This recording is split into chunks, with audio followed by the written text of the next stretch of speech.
is to rest on your comfortable couch with your TV remote control and enjoy your favorite show without any interruption, without anybody talking to you. Just you time, me time. But in my house, it's not possible because of the young children you saw. They are my number 2 and number 3. My number 1 is somewhere else. So they would like to, they would like to watch what they want. So who holds the power of the remote control? Not parents, but them, but kids. My wife and I do this not because we are weak, not because we are like so weak, not tired, but because of our love for them. When we love, we want to give up something. We want to give up what we want for the people we love. And I think I shared my experience about fruit. I only ate good and pretty fruits when I was younger. But ever since I have children, I give them, when I cut fruit, when I cut apple or pear, I give them good parts and I get some bruised ones because I want them to have good things. I want them to have something better. I always want to give them something the best I can give. So I give up my best part of the fruit, what I give them. This is totally not imaginable when I think of my younger time. But when we love, when we are in love, we want to give something good to the people we love. Even if we have to give up something we really, really love, something unimaginable, but we do it out of love. In today's Mark scripture, Jesus was talking to his disciples. Who do people say that I am? So they answered, some people call you Elijah, some people call you the prophet, some people call you the John the Baptist. That's the understanding of the people at the time. So now Jesus asked the disciples, then who do you say that I am? Peter answered Jesus, you are the Messiah. Among Jesus' 12 disciples, Peter is the only one who answered to Jesus with confidence. This is same verse from Matthew. You are the Messiah, the Son of the living God. Jesus was very pleased with Peter's answer. Wow, yes, Peter. Blessed are you, Simon, son of Jonah, for flesh and blood has not revealed this to you, but my Father in heaven. And then Jesus changed the topic suddenly. Jesus began to tell his disciples that he had to go through suffering. Not only suffering, but he would be rejected. He would be betrayed. He would be killed. And Jesus included that he would be raised on the third day. Jesus just told his disciples that he is the Son of God, majesty, authority, and glorious and powerful. He is the Messiah. He is the Savior. He is the Redeemer. But now, he will die. He will be betrayed. He will be suffering. Glorious King, giving up his power, all his rights. Peter was listening, but he was not able to perceive what he was hearing. So he stood up to talk to Jesus. Jesus, come here and talk to me. We need to talk. We need to take a walk. Peter rebuked Jesus. God forbid it. What are you talking about? What are you thinking? This must never happen to you. To rebuke is to express sharp and stern disapproval or to criticize somebody. So this means Peter disapproved the teaching of Jesus. So we have to think about when Peter rebuked Jesus, what was in his mind?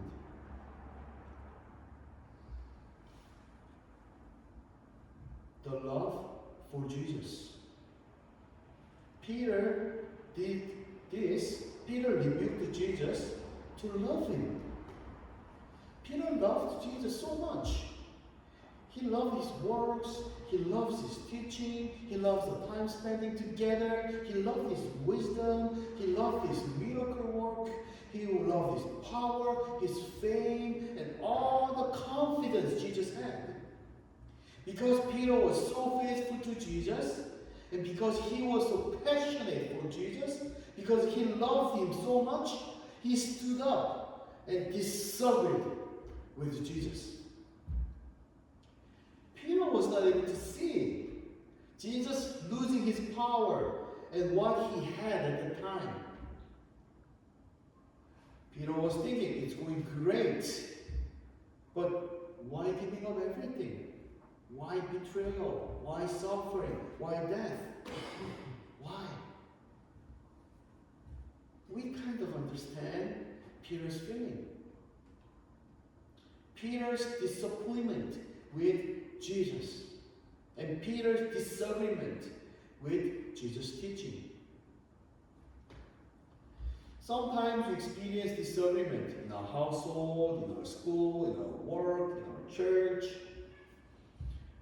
Especially at church, we sometimes have different ideas. Oh, I want this way, I want that way. Why happening? Different people have different ideas. To love Jesus, to love church, to make better church. Different ideas. Sometimes they collide. Sometimes they get along. Sometimes frustration because of same love but different ways. Have you experienced that in your household or in our church? Have you seen some fighting? Some people like negative energy, full of negative energy, pouring out, bursting out. It's a negative experience, so we don't think about the time, but we all know what it means.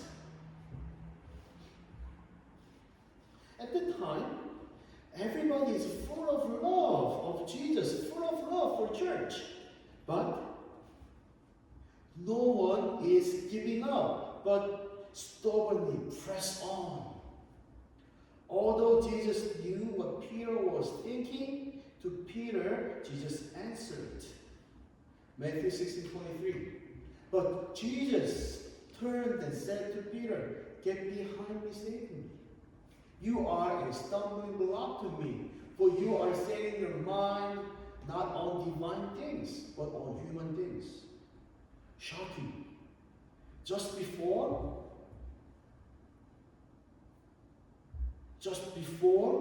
Jesus was so pleased with Peter's answer. And Peter rebuked Jesus out of the love for Jesus. But Jesus called Peter Satan. When I preach the gospel, when I try to help others with the truth of the Bible, I think I try my best, but I always try to be mindful of this one thing. Unknowingly, I might preach something Jesus wouldn't like. Unknowingly, I might use the Bible to support my idea.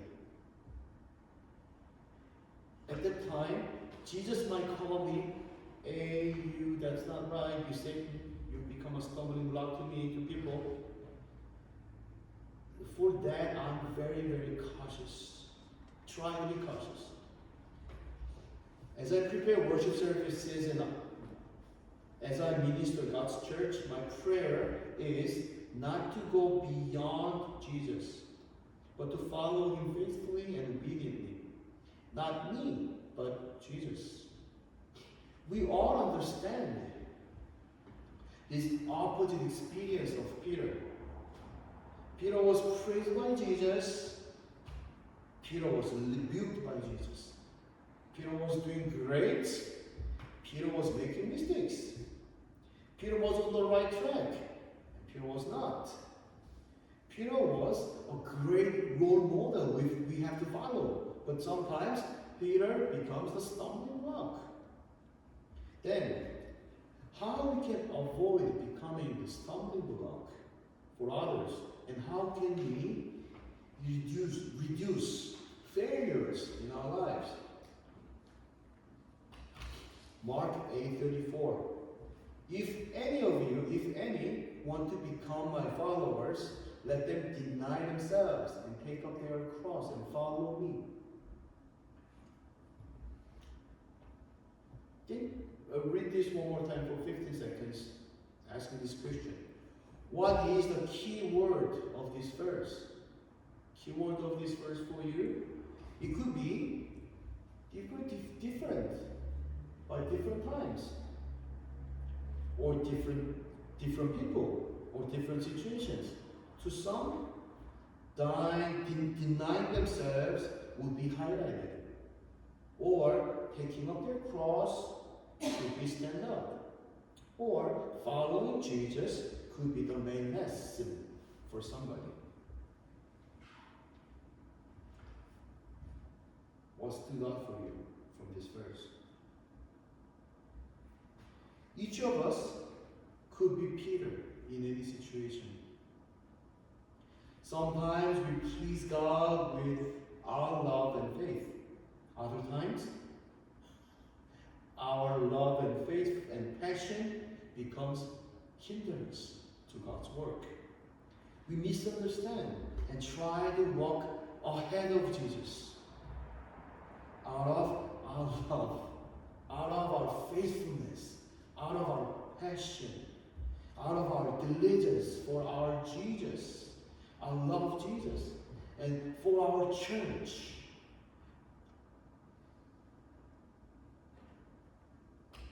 We cannot give up my love. And we say that this is for Jesus, this is for our church, this is for you, this is for all of us.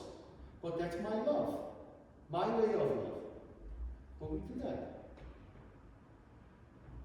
To all of us who hold our own desires, Jesus teaches us, verse 34, one more time. If anyone to become my followers, let them deny themselves and take up their cross and follow me. Sometimes contrasting helps understanding easier. Today's Mark passage reveals us what Satan wants. Get behind me, Satan, for you are setting your mind not on divine things, but on human things. Not on divine things. When Peter was going ahead of Jesus, he put his mind on his own understanding, his own love, his own way to love Jesus, his own way to love church. Verse 35 and 6. For those who want to save their life will lose it, and those who lose their life for my sake and for the sake of the gospel, we save it. For what will it profit them to gain the whole world and forfeit their life? The goal and direction Jesus is teaching us is to seek Jesus. It is to hold on to the gospel in our daily lives. What would be the one way? What would be the way for us to take up the cross? To take up the cross for Jesus and for church. To display God's love, to show God's love, what can we do in our daily lives? What is something that we are to give up for Jesus? there are times we are doing great. For example, in our congregation, we do some great things, such as urgent prayer needs. Within our community, we share prayer needs and we share group emails and we share prayer needs, urgent ones.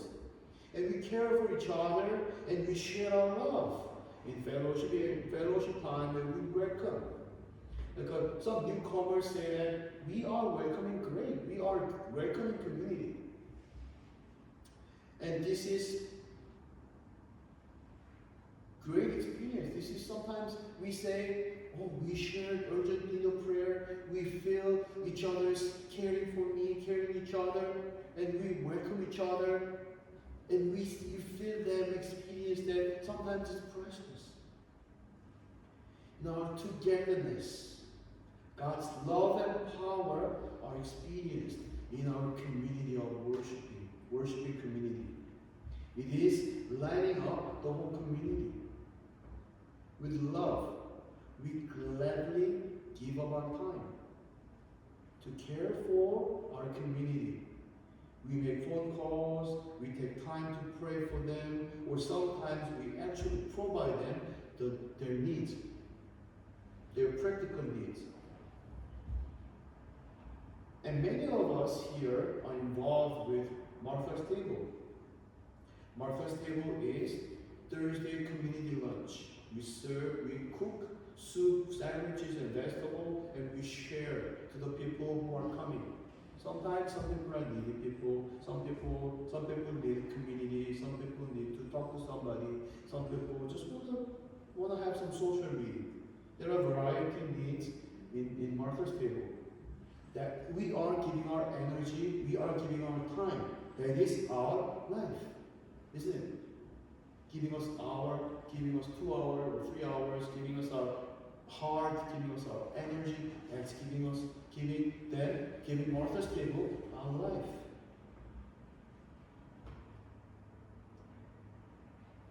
This is an example of how we are picking up our own cross to follow Jesus. We love Jesus. We love our church as Peter loved Jesus. It could be double meaning in good ways or his own ways. Take Peter as a good example. Sometimes we're doing well, some other times we're not.